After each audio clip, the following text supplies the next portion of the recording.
Naku po mga kababayan, breaking news mga kapatid nating Muslim. Hindi na nakapagpigil po mga kababayan. Nanawagan na itigil ang impeachment ni Bibi Sara. Naku po mga kababayan, Luis Tro Atridon, makinig kayo dito. Intervention versus impeachment. Naku po mga kababayan, ito, pakinggan natin ang kanilang hinain. Kabayan. Assalamualaikum warahmatullahi wabarakatuh. Isang pagbati ng kapayapaan, isang mapagpalayang umaga sa inyong lahat, sa ating lahat dito. Unang-una, nais ko pong pasalamatan yung ating mga kaibigan sa media sa inyong pagdalo. Kanina narinig natin yung official na statement ng One Bangsa sa pamamagitan ng aming Secretary General si Ed Longtan. Siguro nandoon na lahat yung aming mga saloobin at mga hinaing. So bilang Pangulo ng One Bangsa, nais ko lang magdagdag ng hindi naman mahaba, Congressman, Commissioner. Unang-una, para sa amin sa One Bangsa, hindi na bago sa amin itong impeachment na ito. Ang aming paniniwala, ito ay isang political harassment. Ito ay taktika lamang para harangin, pigilan ang isang Sara Duterte na tumakbo sa 2028 dahil nakikita natin lahat, nakikita ng sambayanan na siya ay lalong namamayagpag at habang yung kanyang mga kalaban sa politika ay lalong lumulubog yung kanilang ratings sa mga surveys.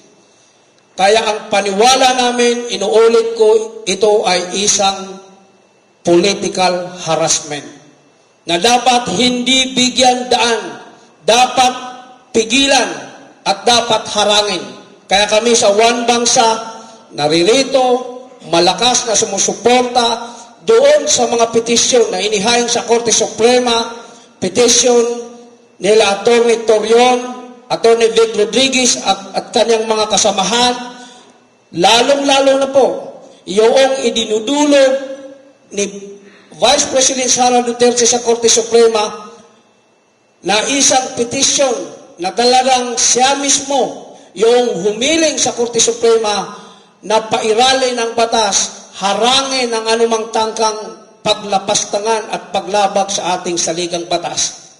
Dahil napakalinaw po sa atin na ang ginagawang proceeding dyan sa House of Representatives sa pamamagitan ng Committee on Justice ay masyado na po itong lumalagpas doon sa kanilang mandato.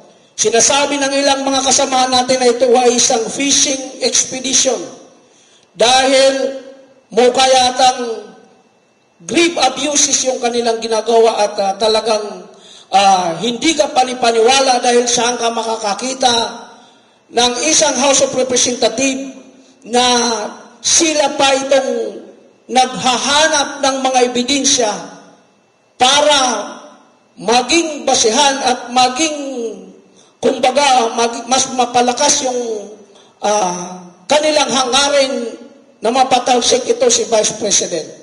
Sa amin, sa One Bangsa, pairalin yung batas. Kung kinakailangan, dapat iakyat na nila ito sa Senado. Dahil malinaw naman sa ating 1987 Constitution na ang korte, kaysa-isahang korte na maglilitis ng impeachment ay yung Senado, hindi yung Congress. Kung may sapat na bilang sila dyan sa mababang kapulungan ng Kongreso, iakyat na nila ito sa Senado. Nang sa ganon, magkaalaman na kung ano ba talaga ang totoo. Nakakalungkot isipin. Binanggit nga ng aking kapatid dito, si Commissioner, more than 400 billion yung confidential fund ng ating Pangulo. Pero ang hinahanap, sinasaliksik ay itong 125 million na kapiranggot lamang. Nakakalungkot isipin na yung issue ng malit-malitang kinulimbat, bilyong kinulimbat sa ating sa kaban ng bayan na para sana sa taong bayan, ay hanggang ngayon hindi pa rin nagkakaroon na malinaw na investigasyon habang nililibing nito ang kapakanan at kinabukasan ng ating mga anak. Kaya inuulit ko, kami sa One Bangsa, hindi namin mapapayagan, kasama yung mga kalyadong organisasyon, kami ay magbubuklod-buklod, magsasama-sama, sisigaw sa kalsada, makikisa sa iba't ibang grupo upang harangan ang kahalintulad na impeachment trial dyan sa House of Representatives na sa tingin namin ay hindi ka nais-nais, sa tingin namin ay lumalagpas na sa ating saligang batas. Maraming salamat po. Thank you very much, Sir Alan Maulani. Now we have a message from the Muslim Alliance. We have Datu Nasif Malawani Al-Hajj. In the name of God, the most beneficent, the most merciful. Assalamu alaikum wa rahmatullahi ta'ala wa barakatuh, which means peace be with you. At magandang umaga po sa mga non-Muslim na nandirito. Before anything else, I would like to introduce myself. I am the president of Green Hills Muslim Business Club. Ako po isang civil engineer. At the same time, ako yung spokesperson ng Muslim Alliance to Protect SARA. Ano po ang Muslim Alliance? Muslim Alliance ay composed of mga businessmen, Green Hills at saka iba't ibang lugar ng not only in Metro Manila, Metro Luzon, pati sa Mindanao, mayroon din po tayo. So kami yung unfortunately, wala dito yung presidente namin, si former Mayor Akhtar Marmar, at saka yung chairman ng Board of Director, former Mayor Moti Mariano. Yung kapatid lang natin, si former Mayor yung nandito, kaya nagpapasalamat ako sa kanya dahil hindi siya nagatubili. Anyway, sino po yung mga Muslim Alliance? Kami po yung unang nanawagan, nagkaraban po kami. Ito ay public knowledge, almost 300 cars na pumunta kami sa ITSA. Dapat harangin kami sa may White Plains, kaya lang dito kami nakapag-iipon, dito sa Annapolis Street. So hindi rin nila nahadlangan, yun ay natuloy, nagbigay kami ng statement sa Senado. Talagang pinaalam namin sa pamahalaan na hindi po namin gustong ma-impeach si Sara Duterte. Dahil alam naman natin yung pamamalakad ng Duterte family ay doon po sila sa tama. Yung Muslim Alliance po, hindi kami nabibiling pera. Ito ay grupo na mayroong paninindigan. May paninindigan doon sa tama. Kaya po hanggang ngayon, mula 2024 hanggang ngayon, tumatayo kami para protektahan ang mahal nating Vice President. Hindi naman namin kaano-ano, pero kami, sinusuportahan namin yung makakabuti sa bayan. Hindi natin alam na pag hindi maganda yung pamamalakad ng pamahalaan ay maapektado lalo na yung mga business sector po. Kaya kami naninindigan kahit anuman ang mangyari, ipaglalaban namin ang Vice Presidente dahil alam naman natin na kung siya talaga ay hindi ma-impeach ay may papagpatuloy niya yung trabaho niya, lalong-lalo na kung siyang maging presidente sa 2028. Kaya kung sino man ang naninira sa kanya, kung sino man ang may ambisyon na maging presidente, antayin nyo na lang po yung 2028 national election. para po magkaalaman. Kami lubos na naniniwala at kami ay pinapanalangin namin yung kapayapaan ng buong bansa. Kaya nandito yung mga kapatid natin sa iba't ibang grupo. Alam naman natin, nakamonitor tayo sa Luzon, yung mga kapatiran natin, mga presidente ng iba't ibang community sa Luzon, itong oras na ito, mga kapatid. Kaya po, narinig na natin yung statement ni former Commissioner Adamant at saka yung Secretary General ng Bangsa. Kami po ay nananawagan din sa Supreme Court na i-affirm yung unang desisyon nila na unconstitutional po yung impeachment. Kaya po, hanggang ngayon ay talagang yung mga Muslim sa pagkakalam ko, mga 90% susuportahan po yung Duterte. Mabuhay po kayo mga kapatid, mabuhay ang taong bayan, mabuhay ang lahat. Assalamualaikum warahmatullahi ta'ala wabarakatuh. Thank you very much, Dato Alhaj. Now, we will have Attorney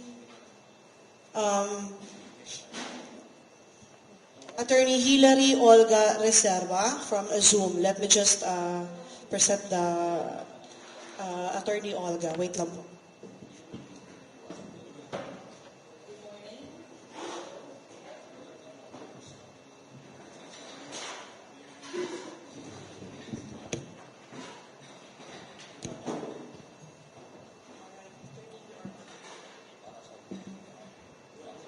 Good morning.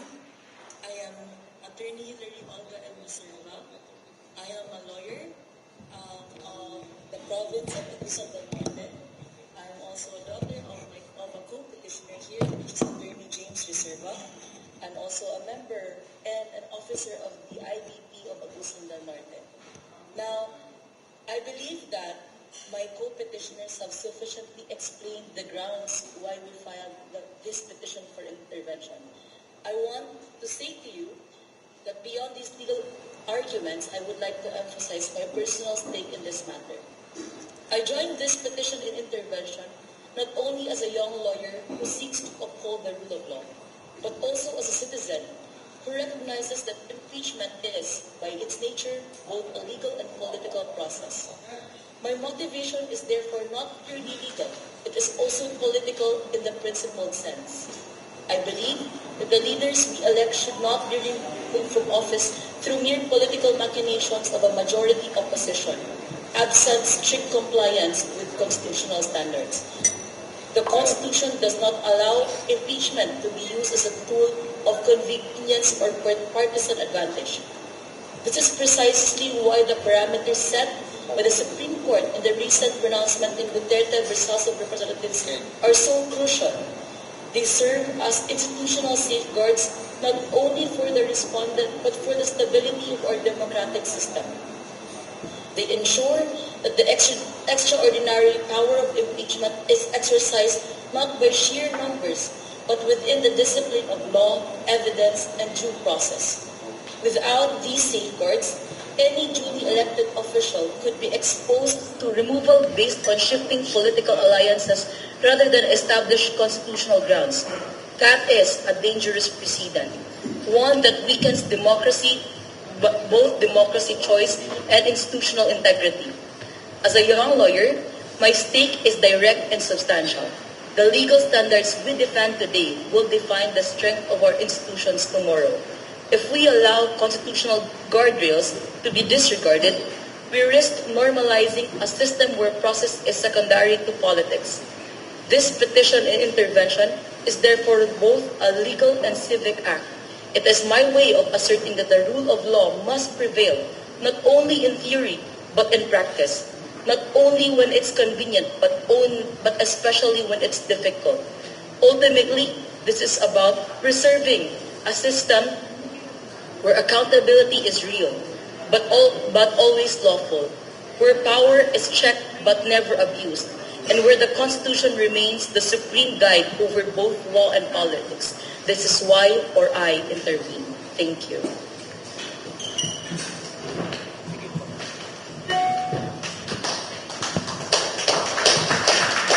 Thank you very much, Attorney Reserva. Now let us hear from one of the supporters and also from Muslim Alliance, the former Mayor of Lanao del Sur, Mr. Ali M. Abdul Salam. Sir?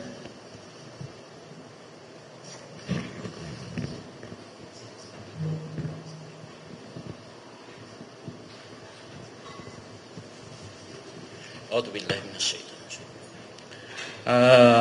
Sa lahat ng nandito, lalo-lalo na sa mga kapatid nating mga media na nagpapahiwatig sa ating mga hinaing. Ang lahat ng nanonood sa South at saka sa North, sa Luzon, Visayas at Mindanao at sa labas ng Pilipinas. Assalamualaikum warahmatullahi wabarakatuh sa inyo at sa non-Muslim. Magandang umaga po. Ang Muslim Alliance po sa pamumuno ng mga mayors at kaming nandito sa aking kapatid na si Engineer Nasif Malawani at ako po bilang unang mayor ng Lanao del Sur sa Mulundo. Kami po ay nakisali na nananawagan na huwag po maimpis ang ating putiin mahal na Vice Presidente. Dahil sa lahat ng mga tao ay alam na clear siya sa COA. Bakit natin hindi hayaan na umabot tayo sa 2028? Alam natin ng mga tao na atat na may balik natin ang Duterte dahil alam natin lahat ng kanilang pamumuno. Yun lang, narinig niyo ang aking kapatid na si Engineer Nasif. Sa lahat po ng nandito, sa labas man o sa loob ng Pilipinas, uulitin ko, ang Muslim Alliance po ay may membro sa Luzon, Visayas at Mindanao at sa labas ng Pilipinas. Nananawagan po kami sa Supreme Court na huwag po natin i-impeach ang ating butiin Vice President Sara Duterte. Maraming salamat po.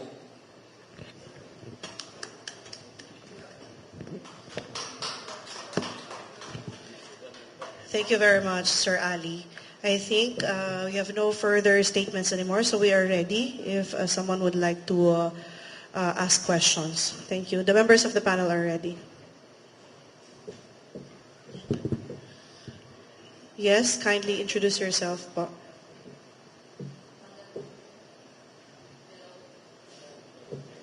Any assistance from the technical? Ayun, thank you. Umaga po sa inyo lahat. Si Cherry po ng SM9. Clarify lang po kung tama po ba na nakapagkain na po kayo ng dalawa sa Supreme Court, yung motion for leave to intervene at petition to intervention. Kung sakali po kailan po ito deny.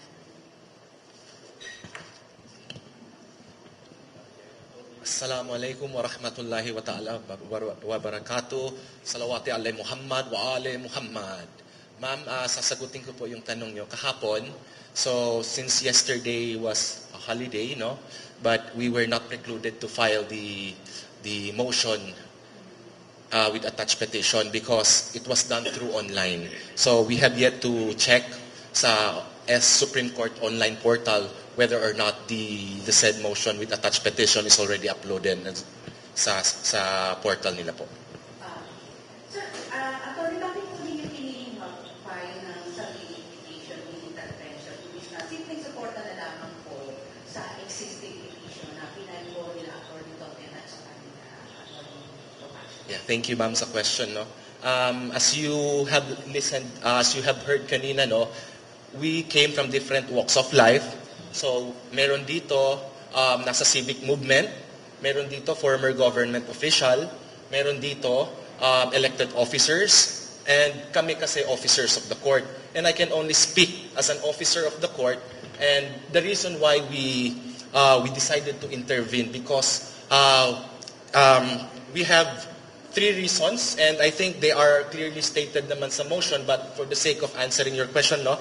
So first, we seek to join sa ongoing high-stake case involving the Vice President and the House of Representatives. Because the issue deeply concerns us, not only because this is a political issue, but rather it is more of a legal, political, and constitutional. So from there, so I think as a citizen also, I have a direct and substantial interest to intervene because pag pinabayaan po natin ito, imagine that wala tayong interest sa current proceedings sa nangyayari. What will happen sa constitutional design na meron tayo? What will happen sa constitutional framework na inihain ng mga framers of the Constitution? So, it will be a total chaos by the government officers themselves. That is why we deemed it proper to intervene to express our deep concern regarding this ongoing grave abuse of power and exercise of arbitrary arbitrary exercise of powers. Meron pa akong isang question. Sir, attorney, kung hindi po kayo papayagan na halimbawa mag-intervene ng Supreme Court, ano po kaya ang mangyayari sa inyong petition in intervention? Mawawala po ba kaya? Mawawala po ba kaya? O ano ba yung remedy nito po? Halimbawa. Actually, ma'am, no, to be honest, it is our humble prayer that our motion be admitted. But this is up to the Honorable Supreme Court whether or not they will admit. Because that is why sa motion namin, we plead. Because under the rules, if meron naman kaming direct and substantial interest sa outcome ng case, we can intervene. But this is not actually a right or a guarantee for us to be given the right to do so. So our prayer is for the Supreme Court to admit. But if they choose not to, we respect naman the decision of the Honorable Supreme Court, as we should all do.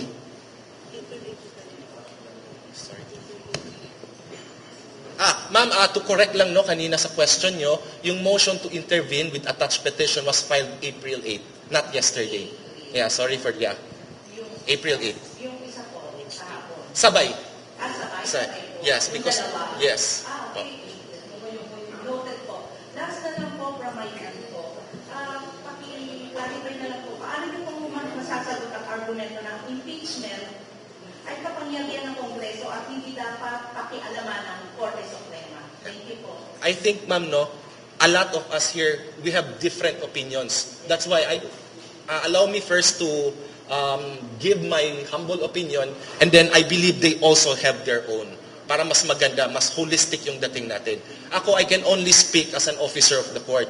Well, we recognize and we respect. Our utmost respect is to the House of Representatives to exercise the power to initiate impeachment proceedings. But that is not read purely as the Constitution states. We have to understand na every exercise of power, every conduct of proceedings by the executive and by the legislative must always be confined within the constitutional limits.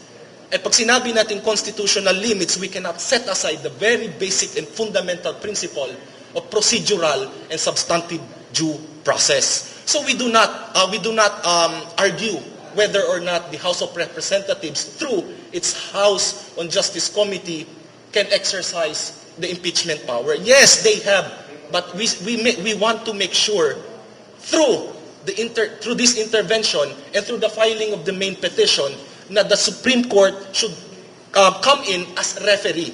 They should come in as referee to check whether there are abuses committed in the conduct of their sole exercise to to impeach an impeachable officer. So I think I have to handle this microphone also to one of the panelists. Yeah, thank you, Attorney. Can I just express my thoughts also? Remember that Congress is composed of two houses, the lower house and the Senate. It is true that the lower house is entitled to initiate the impeachment process. But what they do now is instead of just limiting themselves under the Constitution, as mandated by the Constitution, to examine and evaluate the evidence attached to the complaint, they usurp, quote-unquote, the function of the Senate, which is the sole, has the sole power to investigate or to stand as an impeachment court. What we want is that kung mayroon ng sufficiency of form and substance sa lower house, iakyat na nila sa Senate.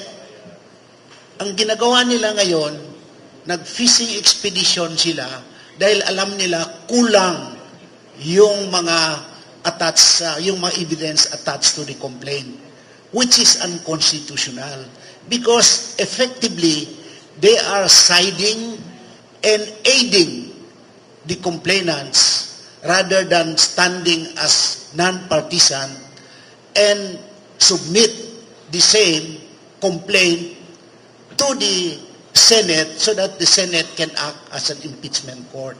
So, ito, if I may borrow the word of former Justice Ascuna, ang function ng lower house is to examine and evaluate the evidence attached to the complaint. Ang ginagawa nila, nag-issue ng mga subpoenas para mapalakas ang mga complaints at mga ebidensya labang kay VP Inday Sara Duterte. So in effect, tinutulungan nila, they are aiding, they are siding the complainant, which is unconstitutional. Yun yung dahilan namin nag-file ng intervention sa Supreme Court.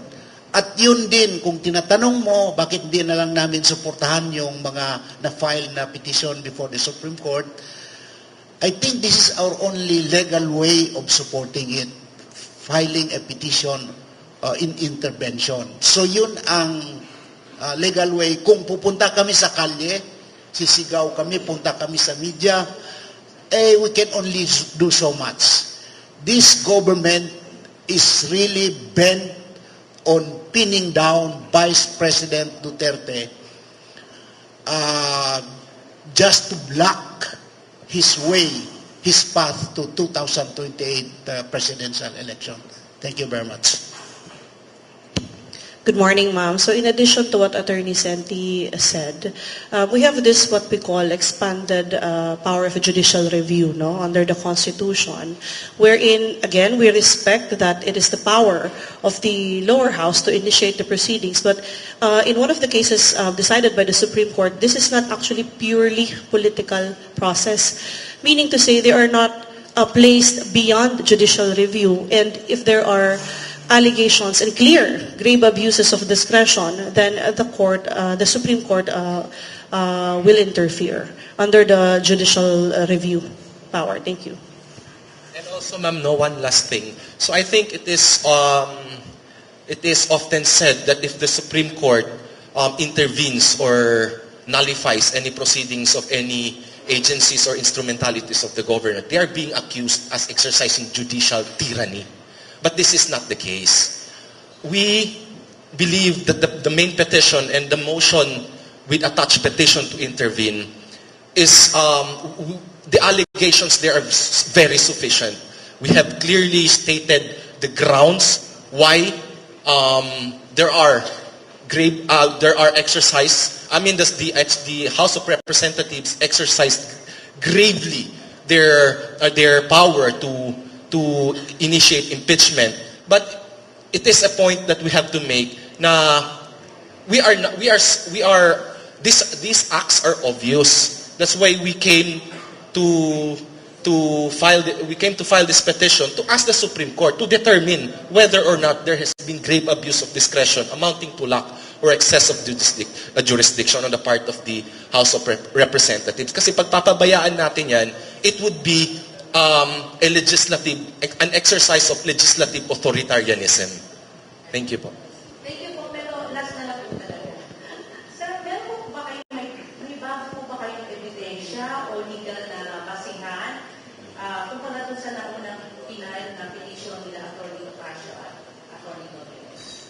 I think yung main petition has already meron na siyang attached evidence. Complete na po yun. And our motion to intervene with attached petition, we only supplant and provide constitutional analysis.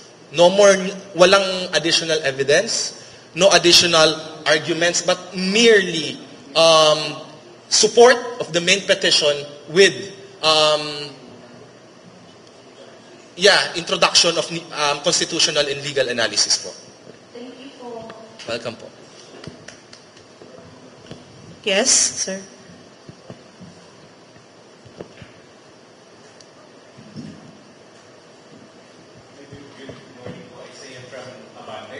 My question regarding sa statement po ng House of Representatives yesterday.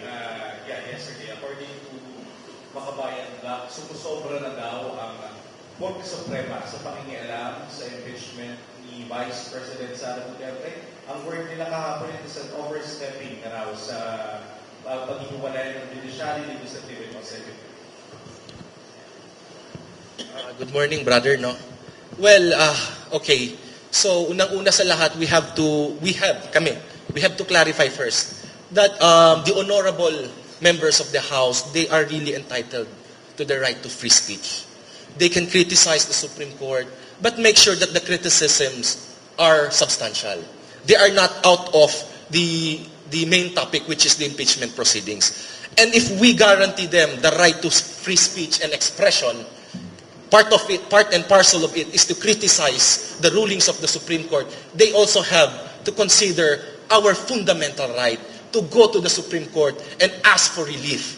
So in that sense, because we are here in a republican and democratic government governed under the regime of a constitutional democratic society. So they can say anything and we can also do anything, but we should always make sure that these acts, speeches are within the bounds of law. So we respect their opinion, we respect their speeches, but at the end of the day, it is the Supreme Court, the Honorable Supreme Court, which has the last say. Thank you very much. You have to admit that the Supreme Court is this last bastion of justice. Kami, mga intervenors, nakikita namin there is violation in process. There is kung sila yung magsasabing nag-overstep yung Supreme Court, tingnan nila yung sarili nila. I mean, referring to the lower house. Mayroon tayong Senado to stand as impeachment court, but they are doing the function already of the Senate in the guise of hearings. You see, sabihin nila bakit hindi umattend si Vice President Duterte sa hearing nila. Paano, even if the Vice President will attend, she cannot confront the complainants. In the Senate, she can do that. And then the Senate has the power to issue subpoenas. Pero sa kanila, the guise of having this mini trial, ginagamit nila yung power na, which is in fact an abuse of authority, abuse of discretion, na mag-issue sila ng subpoenas sa mga agencies, both private and public. It is out of bounds. They are overstepping the function of the Senate. I think, paano kami? Wala kami mapupuntahan. Wala nang ibang bastion of justice kundi ang Supreme Court. Kaya we are urging the Supreme Court to take action on this within the context of justice. Thank you very much. Dagdag ko lang, no? Kung ating natatandaan, nakailang bisis na tayo nagkaroon ng impeachment. Una si Era Estrada, year 2001, kung hindi ako nagkakamali. Si Chief Justice Davidi. Then the recent one was Chief Justice Corona. Nakita natin na yung pagiging bantayog ng Korte Suprema pagdating sa usapan na yan. Yung sinasabi nila na parang lumalapas tangan o lumalampas doon sa kanyang mandato ang Korte Suprema pagdating sa impeachment, hindi naman siguro tama yon. Tama nga na mayroon silang sari-sariling kapangyarihan. Tulad ng sinabi ni Dr. Adaman, ang lower chamber, ang kanyang trabaho ay para i-examine kung mayroon ba itong mga basihan, kung sapat ba itong mga ebidensya, para iakyat sa plenaryo nang sa ganun pagbutuhan at kung makakuha ng boto, iakyat na sa Senado. Nang sa ganun, ang Senado bilang impeachment court, sila yung tunay na magdi-decide. Nakita natin itong mga nakaraang taon. Yung unang impeachment, hindi ba in-archive yan ng Senado? At kinalaunan, nagdesisyon ng Korte Suprema na ito ay unconstitutional. At sa tingin namin, sa One Bangsa, ang aming mga kasamahan, bilang kasama doon sa nag-intervene, ay hindi ito nagkakalayo doon sa naunang ipinail na impeachment. Pangalawa, kung ating titingnan, nakikita natin yung double standard nitong House of Representatives. Bakit hindi ina-apply sa impeachment ni BBM itong ginagawa ngayon kay Bibi Sara Duterte? Kaya nga kami tumatayo ngayon, sinusuportahan yung ipinail na petisyon ni Atty. Torion at kanyang mga kasamahan, lalo na yung ipinail ni Vice President, dahil naniniwala kami na mayroong nangyayaring grave abuses diyan sa House of Representatives. Kaya marapat lamang ang taong bayan kasama doon ang mga Muslim at Bangsamoro na manindigan sa issue na ito. Dahil hindi ito simpleng issue. Ngayon nagkakagulo tayo. Kami sa BARM, nagkakagulo kami dyan. Kung nakikita nyo, hindi lang politika yung nagkakagulo dyan. Malapit na yung aming eleksyon, September 14. Pero hindi pa namin alam kung matutuloy yung eleksyon dahil may mga maaring bumalakid dahil may mga petisyon dyan sa Korte Suprema. Aside doon sa pagiging magulo ng BARM ngayon, sa politika, magulo rin kami sa sitwasyon, sa seguridad. Dahil kung ating natatandaan itong mga nakaraang buwan, mga nakaraang araw, ay maraming nangyayaring patayan at ambusan dyan sa BARM. Yung issue ngayon sa Middle East, napakalaking ano yan? Napakalaking issue na dapat pagtulungan ng 3 branches of the government. Eh bakit inaatupag itong impeachment? Na kung saan, alam naman natin, may pinagdaanan na ito dahil na-archive na ito at nagdesisyon ng Korte Suprema, sinasabi natin, hindi nagkakalayo itong kasalukuyang impeachment at itong nakaraan. Isa halip dapat siguro pagtunan natin ng pansin yung nangyayari sa ating bayan ngayon. Lalong-lalo na yung crisis sa Middle East na kung saan hindi natin alam kung ano yung magiging kapalaran ng ating taong bayan, lalo na yung mga OFW na naroroon. Maraming salamat po.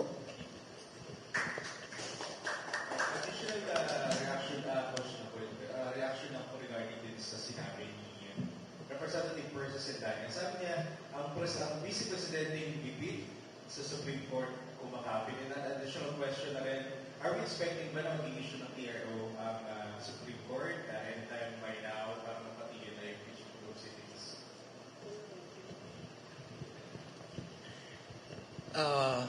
Yung sa statement po, sir, no? Ano yun? Sa gipit kumakapit? Ang Vice Presidente yung gipit sa Supreme Court kumakapit. So sinabihan niya si VP na gipit na lang. Actually, sir, no, if I may restate it correctly, without any malicious taint doon sa statement, it should be kapag gipit sa Supreme kumakapit dahil ang Constitution mismo nagsasabi na if you want to seek remedy, if you allege grave abuse of discretion amounting to lack or excess of jurisdiction on the part of any branch or instrumentality of the government, you seek a remedy by filing a formal pleading. Kasi from there, kini-kickstart natin, initiate natin yung power, the sole power of the Supreme Court to exercise the expanded power of judicial review, which is stated under Article 8, Section 1 of the 1987 Constitution. So, Are you expecting, sir, na mag-i-issue ng TRO ang Supreme Court? we can only hope for the best. We pray that the Honorable Supreme Court will heed to our prayers and decide consciously, given the urgent necessity to resolve this issue, na mag-issue ng temporary restraining order to halt the ongoing proceedings which we allege to be exercise of abuse of power ng House of Representatives po. Last na lang po from my end, yes, last night we reported that Willie Maggie also in the past that there is a parang umuugong na kudita sa Kamara para mapatalsik si House Speaker Pojuhi for the purpose of to protect the VP Sara against the impeachment. Anong reaction po natin dito? Pabor ba tayo na mapalitan ng Speaker ng Kamara?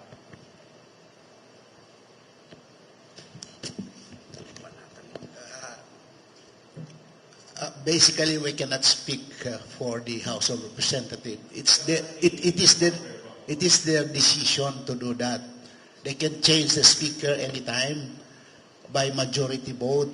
But if the reason is that they do it so that BP Sara will be protected, we have not heard of that. And that's not also our agenda. Our only agenda is to protect BP Sara, to protect the Constitution, to protect the more than 30 million who voted for her to become the Vice President, and to protect the 120 more or less Filipino people that she's going to serve in 2028 after becoming the next President of the Philippines. Also, sir, no, just like what my brother said, it is not our agenda to meddle in the affairs of the legislative branch of the government. Just as we respect and we should know the deliberative processes sa judiciary, we should also respect the legislative processes ng House. So if they do it within the bounds of their rules or internal rules, if they want to like oust the present speaker, basta hindi siya magkwan, it is not going outside the bounds of the law, so we'll let them be. Thank you po. Thank you. So before I proceed to the next question coming from the Zoom, I'd like to add and clarify also as regards the question, ma'am, kanina, if there is may bago ba, may ebidensya ba, not present? Yes, ma'am, meron. So the subpoenas issued by the House of Justice Committee were attached in the petition in intervention. So those were not present in the petitions for certiorari filed by Attorney Torion. So of course the Supreme Court also can analyze whether or not those subpoenas are facially overbroad or constitutionally infirm. So that's it po. Thank you. So there's a question addressed to Sir Ronald Adamat. From Media TV5, Marian Enriquez, she asked, When did COA clear OVP's 125 million confidential funds in 2022? And may we request po for the decision or the document? Hindi po ba may notice of disallowance? Thank you. I don't have the data now, but they can check with the Commission on Audit as to the status of the confidential funds of BP Sara as they cleared it. So they can check it there. Mahirap magbigay ako ng baka mali pa yung records ko. So doon nila i-clear. Doon nila i-check sa Commission on Audit mismo. That is my suggestion. Sir, okay lang po ba? Medyo, may mas malakas ba na mic? Hindi po yata narinig. Hindi ba malakas? Oo. Okay. What I'm saying is that if they ask us if we have the document showing that COA has cleared the 125 confidential funds of the Vice President, my suggestion is that they have to check it with COA itself. Kasi COA has the authority and the only authorized agencies of government to show whether or not it's already cleared. But as far as public knowledge is concerned, it's all over the media. The 125 million is already cleared. At yun na nga po mga kababayan, no? Ibang klase kung maninindigan talaga yung ating mga kapatid na Muslim kabayan. Mabuti pa sila. Di ba? Handang ipaglaban si BP Sara. Talagang ipinagsigawan nila mga kababayan na si BP Inday ay walang sala. Kaya yung impeachment na ginawa sa kanila ay dapat nang itigil nila. Di ba po mga kababayan, sobrang nakakabilib. Di ba? At syempre, maligaya tayo kabayan dahil sa wakas ay nagsalita na rin ulit yung mga kapatid nating Muslim. Mga kababayan, tila ba'y hindi na sila nakapagpigil eh. Di ba? Sa kanilang hinanain kabayan na tila ba'y sumusobra na kabayan yung pinagagawa nila kay BP Sara. Di po ba? Sabi nga nila mga kababayan na bakit di nila antayin yung 2028 malapit lang naman mga kababayan, di po ba? Para magkaalaman doon kabayan kung sino ba talaga ang pipiliin ng sambayanang Pilipino. Kung hindi manalo si BP Sara ay tama sila kabayan. Di po ba? Mas mabigat pa yan sa impeachment kung hindi mananalo itong si BP Sara mga kababayan sa 2028. Di po ba? Kaya hintayin nila yung 2028 kabayan. Di ba? At ipinapanawagan din nila kung gusto talaga nilang iano si BP Sara ay dalhin sa Senado mga kababayan. Di ba? Para doon na rin magkaalaman. Di po ba? Pambihira mga kababayan. Ibang klase talaga itong sila Redon at si Kong Liwistro kabayan. Pero sa bagay mga kababayan trabaho lang naman nila yan kabayan. Alam natin na may nagdidikta talaga sa kanila. Di po ba? Walang iba kundi si Tamba kabayan. Di ba? Pambihira kabayan Klarong-klaro yan. Ikaw kabayan, ano sa tingin mo itong pinaggagawa na ating mga kababayang Muslim na tila ba'y unti-unti na mga kababayang lumalabas at nagpapahiwatig ng suporta talaga kay BP Sara? I-komento nyo lang sa baba kabayan at pag-usapan natin yan. Saludo po and God bless you.